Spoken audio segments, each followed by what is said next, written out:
Hi everyone, I hope you're doing well, that you're staying healthy and happy. I do really miss seeing all of you. If there's anything that you need to talk about, or if there's anything that you need support with, please feel free to reach out and we can set up a time to talk. I've actually talked to a couple students in the class and that's been really fun. I think it's been mutually beneficial. So please let me know if you want to set up a video chat, if you think it'll help you out during this time. I am here to announce the last experiential learning opportunity, our last experiential learning activity for the semester. Oh my goodness, I can't believe the semester is coming to an end. You'll find it in the section for Food Laws, Quality, and Consumer link, and if you scroll down at 3:30 this afternoon, this link will become available. So I just want to read through the section for experiential learning activity instructions, and then I'll go on and I'll actually show you some of the forms that you'll be utilizing for this experience. So this experience is around sensory evaluation of foods. So let's read through the instructions. Exploring the organoleptic properties of foods and beverages is one of the most unique and exciting experiences a person can have with nature's bounty. Individual distinct perception of foods and beverages is the food scientist's greatest thrill and greatest challenge. Since each of you are genetically, culturally, socially, etc. distinct, your sensory perception of food and beverages will be unique to you, which that's so fun and exciting. So the purposes of this experiential learning activity are twofold. One, you become the teacher. So I really think understanding and helping others understand how we perceive foods and beverages using all of our senses is a really important understanding. It's a really important concept for everyone in the world to understand. It makes us more in tune with what we like and what we don't like. It makes us understand why foods are the way that they are, why we perceive them the way that we do. And it's just a really fun activity. So you're going to become the teacher. You're going to teach others about the multifaceted sensory evaluation of food, and you will be using my materials or using my materials as a basis if you want to become really creative and exciting. I'll talk more about how you're going to do that teaching when we get to the instructions. But you are going to be teaching. You're going to step into the role of the teacher and teach others about the sensory evaluation of foods. And then secondly, you're going to observe an actual experience of the individual sensory perception of foods and beverages.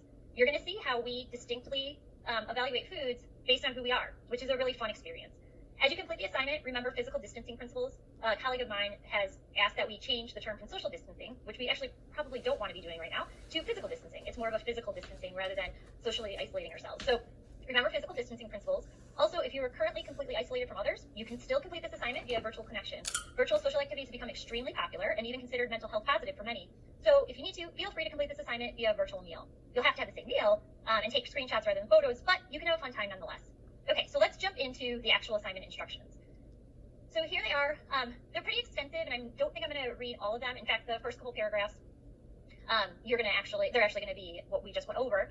I'll start with the share the knowledge. So step one, share the knowledge. Prior to consuming your meal, the meal that you're going to consume with your cohabitants or through a virtual experience, you're going to teach your cohabitants or virtual meal sharers a bit about sensory evaluation of food. Specifically, you'll teach your cohabitants or virtual meal sharers the content in lecture 31, slides 5 to 15. And the movies may help out a lot too. Not mandatory, but they may help out. And I actually really like those movies, so maybe your students will as well. You'll take a picture of yourself teaching your cohabitants this material and include it in your submission. So you don't have to make up new lecture materials. You can use the notes that I have provided, unless you're really creative, or maybe if you are in some sort of education major, or communications major, maybe you can use this as an assignment. Maybe you could reach out to your faculty or your advisors and see if there can be some sort of shared experience there. But what you're going to do is take a picture of yourself teaching the other individuals that you're going to share your meal with, so that we know that you've gone through the process of helping others learn about the sensory evaluation of food. The second step is to take a photo of your meal. If you're sharing your meal with cohabitants, then that's just take a picture of your plate. If you're sharing your meal with others through a virtual connection, that's fine too.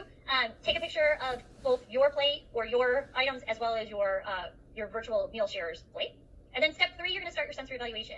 So individually, what you'll do is have each person around your meal table or on your virtual connection evaluate each aspect of the meal for general organoleptic properties. And by general organoleptic properties, I mean appearance, aroma, flavor, and then texture or mouthfeel. Texture will be what we discuss, how we evaluate the texture predominantly of solid or semi-solid foods. Mouthfeel would be more liquids and viscous food components. So for each person that's evaluating your food, you'll have them, not you, well, you'll do it as well, but you're not going to do it for them. You'll have each person actually fill out this table. Now, if you have young members in your family, maybe you'll have to help them, or if you have older members in your family that have physical restrictions, or just members of your family that have physical restrictions, you may have to help them complete this table. But the idea being that you'll actually give them a table, a blank table. Maybe if you want to be nice, you can fill in the aspect of the meal for them, and then they'll fill out their thoughts on appearance, aroma, flavor, and texture/mouthfeel. After each person evaluates and completes this table, you're going to take that data and you're going to do a compare and contrast. So you're going to compare and contrast the individual sensory perceptions of each of your cohabitants or virtual meal sharers. What are the similarities? What are the differences? considering what you learned in lecture 31, are there any genetic, cultural, social, etc. characteristics that may explain the differences? And then, are there any psychological effects presenting themselves? So if you look at slide 26 in lecture 31, you'll see a number of psychological effects that influence how we evaluate foods, or any presenting themselves in this evaluation. After your meal sharers have evaluated the general sensory evaluation, what you're going to do then is a bit of a consumer test. So we're going to do, for each aspect of your meal, foods and beverages, you're going to create a hedonic scale like the one below. Individually have each person around your table score the personal overall degree liking for each aspect of the meal. In other words, for each aspect of the meal, have each person evaluate how well they like it, taking into consideration the appearance, aroma, flavor, and texture mouthfeel. And so you'll actually create a little ballot for each person that you're sharing your meal with, and they'll have an overall degree of liking for each aspect of the meal. And I'll show you an example of that in a second. After you do that, compare and contrast again. This time you're going to do compare and contrast the individual acceptance ratings of each of your cohabitants, or virtual meal sharers, and then again, similarities and differences. And then last, considering what you learned in lecture 31, again, are there any genetic, cultural, social, etc. characteristics that may explain the differences? Then you'll do step 5, which is final thought, reflections, and thoughts. How did participating in this sensory evaluation experiential learning activity help you learn about and reflect upon the lecture 31 material? How did this experiential learning activity help you recognize the importance of the consumer in the decisions made in today's food system? And then last but not least, this is actually a brand new activity. Obviously, I had to change what my original intention was because of the change in our class. So this is a new activity. I'd love to hear your thoughts about how to improve this experiential learning activity. Let me give you a quick introduction to what I see the example ballots looking like. I just kind of used my family, and then I looked at the meal that we shared this past weekend. What I see this first general organoleptic evaluation looking like, and then the consumer hedonic scaling evaluation looking like. So all I did was, for the 4 members of our family that shared a meal this weekend, I put our initials, and then I put the different aspects of the meal. I haven't filled these in. I didn't need to fill them in. I just wanted to show you an example of the general organoleptic evaluation. And then after that, I made a scorecard for each person in the family. So here would be actually my scorecard. You can see I have an overall degree of liking for each aspect of the meal: asparagus, ham, hash brown potatoes, fruit salad, and a dinner roll.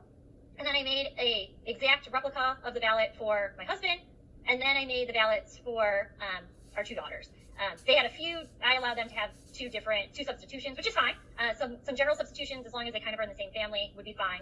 But you can see that I made a ballot for one of my daughters, and then our second daughter. So what you'll do is, once these ballots are made and then completed by your cohabitants or your virtual meal sharers, what you'll do is you'll just embed them into this submission. You can just add them at the end, or you can actually embed them into the spaces of the steps within the instructions. So that is what we are expecting for this activity. Those are the instructions. The instructions will actually be found here, experiential learning activity instructions at 3:30 today. The sensory evaluation example scorecard, what I just showed you, the example of what we're looking for in terms of the scorecard and how they should look, that's actually here as well. So you can alter that as you see fit. And then once you're done with both pieces, once you're done, you do want to combine both the scorecards and the actual assignment into one file, because you're going to submit that using this section 4 experiential learning activity submission module. What you'll see here is, again, similar to the last experiential learning activity and the one before that. Once you are ready to submit, you'll browse my computer. You will want to select one file. So like I said, combine your completed assignment with those scorecards and have that as one file. So browse my computer, upload the one file that you do want to submit, and then you'll submit it using this blue button down here. I hope those instructions were helpful. If you have any additional instructions, we will have a discussion forum like we did for the section 2-3 experiential learning activity. Please be sure to upload questions about this activity into that specific discussion forum. It's easier for us to keep track of the questions that are being asked and to have it organized in a little bit more understanding manner. If you have questions, though, please feel free to reach out to us via the Fission 101 email account. Or if you want, we can set up some time to talk. I know Mira and Nala did actually have some Zoom meetings as well, so for the last experiential activity. So we definitely are here to help you out. Have fun with this activity. I think sensory evaluation is really great. It's, to me, one of the things that makes food scientists have such a great connection to the people that we serve.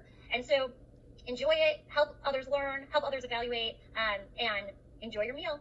Bon appetit.